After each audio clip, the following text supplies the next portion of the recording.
તમે જો ઘણાના બજારમાં નામ એવું હોય કે એનું નામ લે ને તો લોકો એમ કે ના ના એના વિશે પછી બીજી વાત જ ના હોય. એનું નામ છે ને વચ્ચે બોલ તારે શું કામ છે, એવી પ્રતિષ્ઠાવાળું નામ હોય. અને બજારની વચ્ચે જ બેઠેલા ઘણા માણસો એવાનું નામ લે તો કે એનું નામ ના લઈશ તો આ દાદર ઉતરી ગયા. એ વ્યક્તિ ધનવાન હોય, ધંધોય મોટો કરતી હોય, પણ એનું નામ બજારમાં બોલાય એટલે બધા શું કે તું ભાઈ દાદરો ઉતરી જાય, એની વાત ના કરીશ. એનો મતલબ શું થયો? વેલ્યુએબલ્સ ઘણા બધા, પણ એની પાસે વેલ્યુ સિસ્ટમ નથી એટલે એની બજારમાં કિંમત નથી. બીજી વ્યક્તિ કદાચ છે એની પાસે જીવનમાં વેલ્યુએબલ્સ ઓછા છે પણ વેલ્યુ સિસ્ટમ વધારે છે. વેલ્યુ સિસ્ટમ એટલે દરેક વસ્તુ, પ્રામાણિકતા, નીતિમત્તા, સત્ય, અન્યને મદદરૂપ થવું, સેવા કરવી, આ બધા જ વેલ્યુઝ છે. સંપની ભાવના રાખવી, સેવાની ભાવના રાખવી, શ્રદ્ધાની ભાવના રાખવી, આ બધી વેલ્યુ સિસ્ટમ છે. એ વેલ્યુ સિસ્ટમના તો માણસ પણ પશુમાં ફેર શું છે? રાત્રે 12 વાગે તમે જોજો, 1 વાગે તમે જોજો કે રોડ ઉપર બધા શાંત થઈ ગયા હોય ત્યારે બધા કૂતરાઓ ગલીઓમાંથી રોડ ઉપર આવી જાય અને પછી ભસે, દોડાદોડ કરે અને ઝઘડે. એના એક્ઝેક્ટ 12 કલાક પછી બપોરે 12 વાગે 3-piece સૂટ પહેરીને ઓફિસમાં 12 કલાક પહેલાં કૂતરાઓ રોડ ઉપર અડધા રોટલા માટે ઝઘડતા હતા, 12 કલાક પછી અડધા એકર જગ્યા માટે ઝઘડે. વૃત્તિ સરખી થઈ. અને ઝઘડવાનું એટલે 7-12 ખોટું નામ નાખી દીધું હોય પાછું.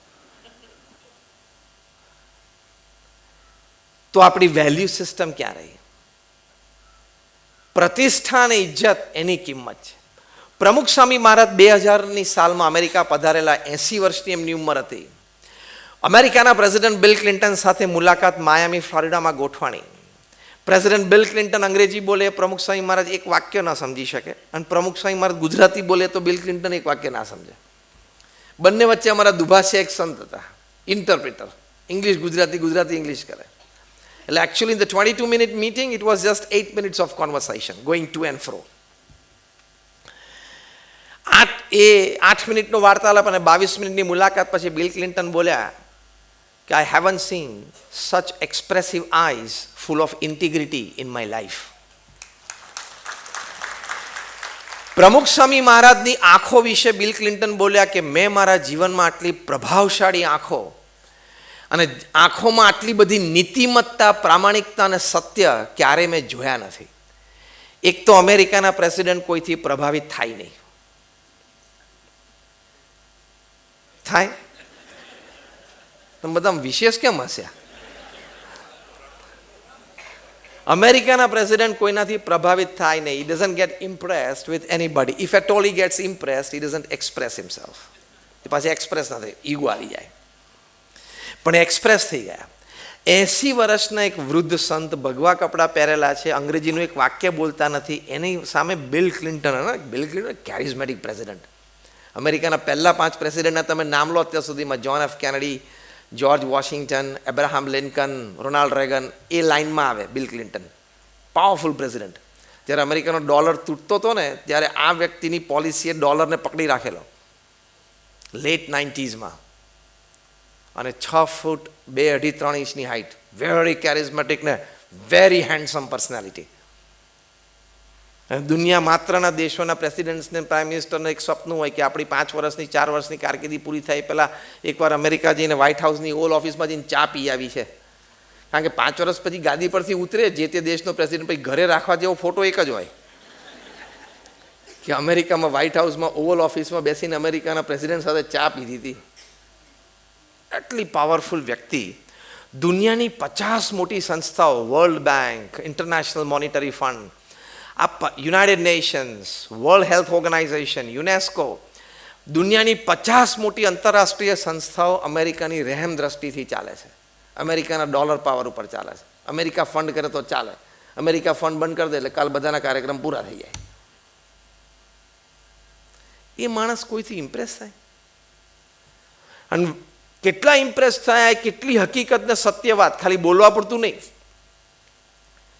પ્રમુખ સ્વામી મહારાજે વિદાય વખતે બિલ ક્લિન્ટનનો હાથ પકડીને કીધું કે સાહેબ ગાંધીનગરમાં અમારું અક્ષરધામ છે ને, ખાસ જોવા આવજો. એટલે બિલ ક્લિન્ટને પેલા ઇન્ટરપ્રિટર સંતની સામે જોયું. What is it telling?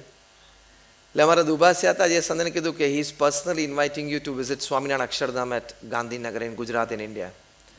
તરત જ બિલ ક્લિન્ટને પ્રમુખ સ્વામી મહારાજની સામે જેવું હાથ પકડેલો હતો કે when you are inviting I will come, અને એ આવ્યા. વેલ્યુઝની કેટલી કિંમત છે તમે જુઓ. પ્રમુખ સ્વામી પાસે વેલ્યુએબલ્સની દ્રષ્ટિએ શું હતું એ વખતે? પ્રમુખ સ્વામી મહારાજે શરીર ઉપર એક પણ ઘરેણું પહેરેલું હતું જે બીએપીએસના કોઈ સંત પહેરતા ના હોય. બીએપીએસના કોઈ સંત પાસે પોતાનું બેંક એકાઉન્ટ ના હોય, પોતાને પૈસા ના હોય, પોતાના પૈસાને અડતા ના હોય. હું 25 વર્ષથી નેશનલ ઇન્ટરનેશનલ પ્લેટફોર્મ્સ પર બોલું છું. I don't charge a single penny for my talks. આજે નથી ચાર્જ કરી. નવનીતભાઈ બરોબર છે? આ તો હસતા છે. સેવા નિસ્વાર્થ ભાવે સમાજને આપવું એ સંતનો ધર્મ છે. વિચારોથી માંડીને વર્તન સુધી, અભિગમથી માંડીને અધ્યાત્મ સુધી શીખવાડવું સમાજને એ સાધુની સેવા છે, ધર્મ છે. પ્રમુખ સ્વામી મહારાજ પાસે on person not a single piece of jewellery, no cash in his pocket, rather no pocket first of all, not a single sentence in English, just his saffron cloths which were not branded. આમ તો આનું બહુ મોટું branding છે વેદોના કાળથી, પણ એમ લૌકિક દ્રષ્ટિએ તમે જે વેલ્યુએબલ્સને બ્રેન્ડ સમજો છો એ. અને અમેરિકાના પ્રેસિડેન્ટ પ્રભાવમાં આવી ગયા. એનું કારણ શું? આંખોમાં નીતિમત્તા, પ્રામાણિકતા અને સત્યતા જોઈ શક્યા. હવે અમેરિકાના પ્રેસિડેન્ટ કેટલા લોકોને એના જીવનકાળ દરમિયાન મળ્યા હશે ને? આ તો બિલ ક્લિન્ટન પાસે 2 ટર્મ લીધેલી, સળંગ 2 ટર્મ, 8 વર્ષ અમેરિકાના પ્રેસિડેન્ટ. એટલે કેટલા હું દુનિયાના લોકોને મળ્યા હોય. એમાં એક સંતથી આટલા પ્રભાવિત થઈ જાય એ બહુ જ મોટી વાત કહેવાય.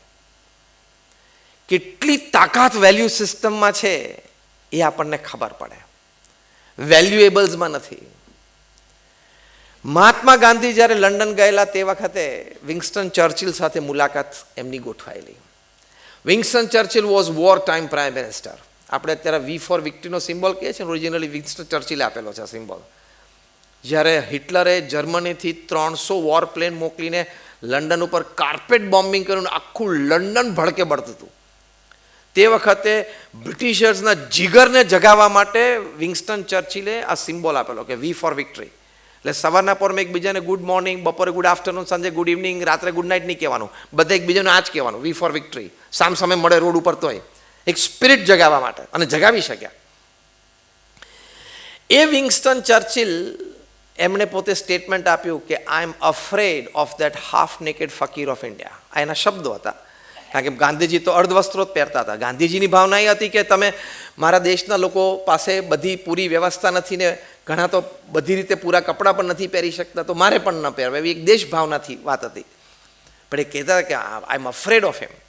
અને નવા જે આઈસીએસ ઓફિસર્સ આવતા ઇન્ડિયન સિવિલ સર્વિસીસ, જે અત્યારે આઈએસ થઈ ગયા, ઇન્ડિયન સિવિલ સર્વિસીસના બધા ઓફિસર્સ આવતા ઇન્ડિયામાં, એના કોન્વોકેશન ડેમાં વિન્સ્ટન ચર્ચિલ એમને કહેતા કે now you are going to India, you are an ICS, you will be sitting as governors of huge provinces. અહીંયા મહારાષ્ટ્રમાં, મુંબઈમાં ગવર્નર બેઠો હોય, મહારાષ્ટ્ર અને ગુજરાત આખું કંટ્રોલ કરે. કે you will be sitting as governors of huge પ્રોવિન્સીસ, you can do any work, you can take any decision. કારણ કે ગવર્નર એટલે અંગ્રેજ ગવર્નર એટલે રાજા જ. But don't do one thing. એટલે પહેલાં બધા 24, 25, 28 વર્ષમાં સ્માર્ટ અને એડ્યુકેટેડ આઈસીએસ ઓફિસર્સ એ બધા ચર્ચિલને પૂછે કે કયું, what I am not suppose to do? તો કે you can do anything in India but one thing, don't talk to Gandhi and Sardar. આ 2 જણા જોડે વાત નહીં કરવાની, બાકી તમારે જે કરવું એ કરજો ભારતમાં. તો આ લોકો પાછા પૂછે કે વાય, કેમ એ બંને સાથે વાત નહીં કરવાની? ફેર આટલી પાવરફુલ વ્યક્તિ વિન્સ્ટન ચર્ચિલ લોકોને કહેતા આઈસીએસ ઓફિસર્સને કે આ 2 વ્યક્તિ એ નીતિમત્તા અને પ્રામાણિકતામાં એટલા દ્રઢ છે, સરદારના જીવનમાં દેશભક્તિ એટલી બધી દ્રઢ છે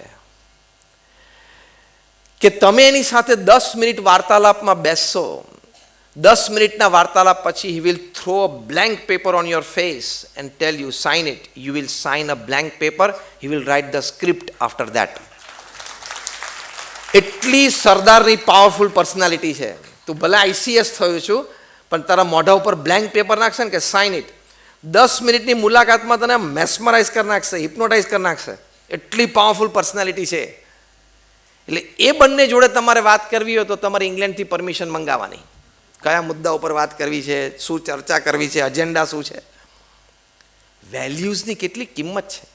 આ મેં પ્રમુખ સ્વામી મહારાજની વાત કરી, મહંત સ્વામી મહારાજની સરદાર પટેલની વાત કરી. કેટલી કિંમત છે વેલ્યુઝની, વેલ્યુ સિસ્ટમની કેટલી બધી કિંમત છે.